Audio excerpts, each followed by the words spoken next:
नमस्कार। देवरिया की आवाज रेडियो केसरी से प्रस्तुत है स्थानीय हालचाल। पहले मुख्य हालचाल।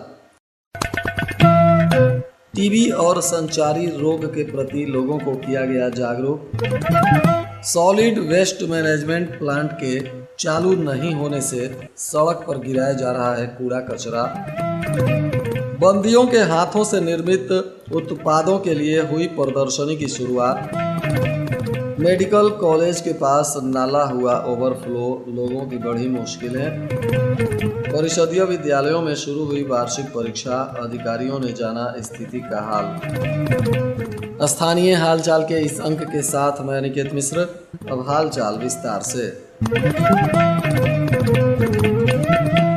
विश्व क्षय रोग दिवस पर टीबी मुक्त भारत अभियान के 100 दिन पूरे होने पर पथरदेवा ब्लॉक में भी आयुष्मान आरोग्य मंदिर पर जागरूकता कार्यक्रम का आयोजन किया गया। सीएचओ के नेतृत्व में पेशेंट स्टेक होल्डर प्लेटफॉर्म के सहयोग से टीबी बीमारी, लक्षण, उपचार और 1 अप्रैल से चलने वाले संचारी रोग नियंत्रण अभियान के प्रति लोगों को जागरूक किया गया। कूड़ा कचरा निस्तारण के लिए उसरा बाजार में बना सॉलिड वेस्ट मैनेजमेंट प्लांट अभी तक चालू नहीं हो सका है, जिसके कारण पालिका के द्वारा इधर उधर सड़कों के किनारे ही कूड़ा गिराया जा रहा है। प्लांट को संचालित करने के लिए अभी तक मशीनें इंस्टॉल नहीं हो पाई हैं। इसके लिए नगर पालिका के द्वारा शासन को पत्र भी भेजा गया है। नगर पालिका परिषद देवरिया के सीमा का विस्तार होने के बाद भी अभी तक कूड़ा निस्तारण के लिए कोई ठोस व्यवस्था नहीं हो सका। शहर से करीब प्रतिदिन 60 टन से अधिक कूड़ा निकल रहा है, जिसे पालिका के गाड़ियों से इधर उधर सड़कों के किनारे ही गिराया जा रहा है। शहर से निकलने वाले कूड़े के निस्तारण के लिए करीब 6.5 करोड़ रुपए की लागत से उसरा बाजार में सॉलिड वेस्ट मैनेजमेंट प्लांट की स्थापना की गई है, जिसका इंफ्रास्ट्रक्चर बनकर तैयार है, परंतु मशीनें नहीं लगी हैं, जिसको वजह से अभी तक यह चालू नहीं हो सका है। उत्तर प्रदेश सरकार के 8 वर्ष पूरे होने पर राजकीय इंटर कॉलेज परिसर में एक प्रदर्शनी का शुरुआत हुआ। बताया जा रहा है कि इसमें विभिन्न तरह के उत्पाद जो जिला कारागार देवरिया के बंदियों के हाथों निर्मित किए गए हैं, उनकी झलक यहाँ देखने को मिल रही है। लोग इस सामानों की खरीदारी भी कर रहे हैं, जिसमें सजावटी वस्तु, डिस्पोजल बैग इत्यादि की प्रदर्शनी लगाई गई है। बंदियों के द्वारा निर्मित इन सामानों की खरीदारी आज कई लोग करते हुए भी दिखाई दिए। इस मामले में प्रशासन ने कहा है कि शिक्षा और कौशल विकास कार्यक्रमों को भी प्रमुखता दी जा रही है। निरंतर बंदियों को शिक्षित करने के लिए अभियान चल रहे हैं। उन्हें आत्मनिर्भर बनाने के लिए सिलाई कढ़ाई, डाटा एंट्री, इलेक्ट्रीशियन, कृषि ब्यूटिशियन और सजावटी वस्तु तथा डिस्पोजल बैग इत्यादि के निर्माण को लेकर भी काम कराया जा रहा है और यही सामग्रियों के लिए प्रदर्शनी का भी आयोजन किया जा रहा है। सफाई न होने के कारण बरसात से पहले ही महर्षि देवराहा बाबा मेडिकल कॉलेज के इमरजेंसी के पास नाला ओवरफ्लो हो गया, जिससे नाले का पानी सड़क के किनारे बहने लगा।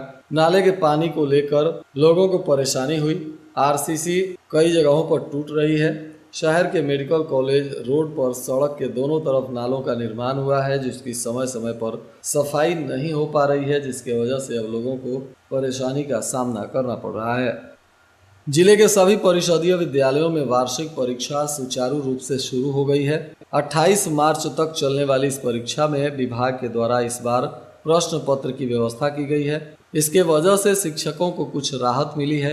हालांकि उत्तर पुस्तिकाओं के लिए अलग से कोई बजट की व्यवस्था नहीं है। इसकी व्यवस्था के लिए शिक्षकों को ही निर्देश जारी किया गया है। खंड शिक्षा अधिकारियों ने जगह जगह विद्यालयों का निरीक्षण कर परीक्षा का हाल भी जाना है।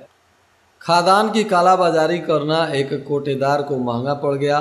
पूर्ति निरीक्षक की तहरीर पर पुलिस ने कोटेदार के खिलाफ आवश्यक वस्तु अधिनियम के तहत मुकदमा दर्ज किया है। साथ ही कोटे की दुकान को पड़ोस के एक गांव से अटैच कर दिया गया है। बताया जा रहा है कि फरवरी महीने में बघौच घाट के मलवार के रहने वाले कुछ कार्ड धारकों ने जिला पूर्ति अधिकारी को शिकायती पत्र देकर आरोप लगाया था कि उचित दर विक्रेता यानी कोटेदार के द्वारा बड़े पैमाने पर खादान की कालाबाजारी की जा रही है। साथ ही हर यूनिट पर कुछ खादान काटकर कार्ड धारकों को राशन वितरित किया जा रहा है। इसकी जांच पूर्ति अधिकारी ने की और इसमें जब सत्यता पाई गई है तो कोटेदार के खिलाफ केस दर्ज करवाया गया है। इधर देवरिया के सुरौल में ट्रैक्टर की ठोकर से शौचालय की दीवार गिर गई, जिसमें एक मासूम की मौत हो गई। बताया जा रहा है कि मंगलवार की सुबह सुरौली थाना क्षेत्र के पैकौली नगौर टोला पर यह हादसा हुआ, जिसके बाद मृत बच्चे के घर में कोहराम मच गया।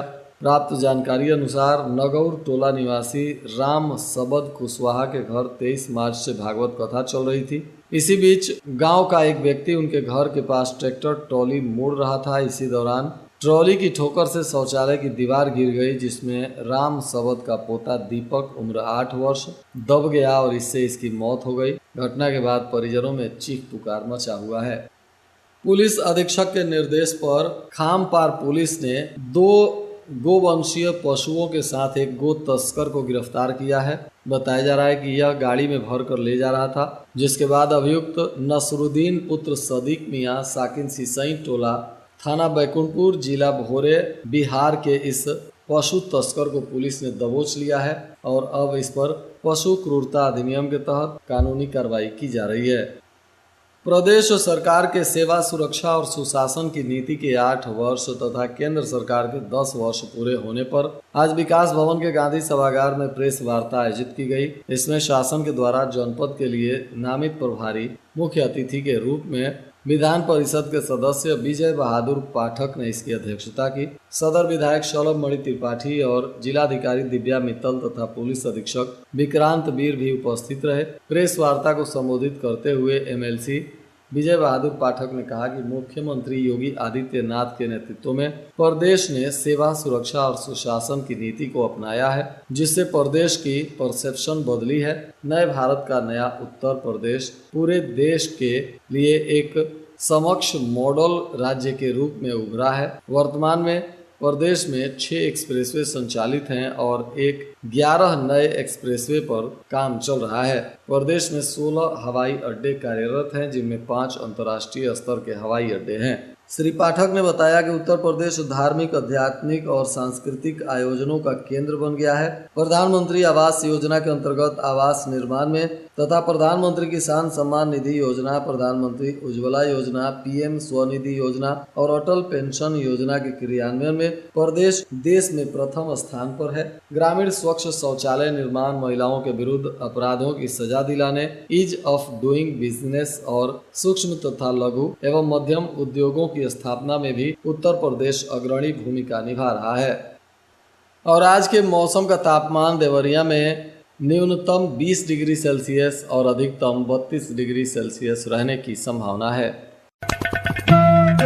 अंत में मुख्य हालचाल एक बार फिर। टीबी और संचारी रोग के प्रति लोगों को किया गया जागरूक। सॉलिड वेस्ट मैनेजमेंट प्लांट के चालू नहीं होने से सड़क पर गिराया जा रहा है कूड़ा कचरा। बंदियों के हाथों से निर्मित उत्पादों के लिए हुई प्रदर्शनी की शुरुआत।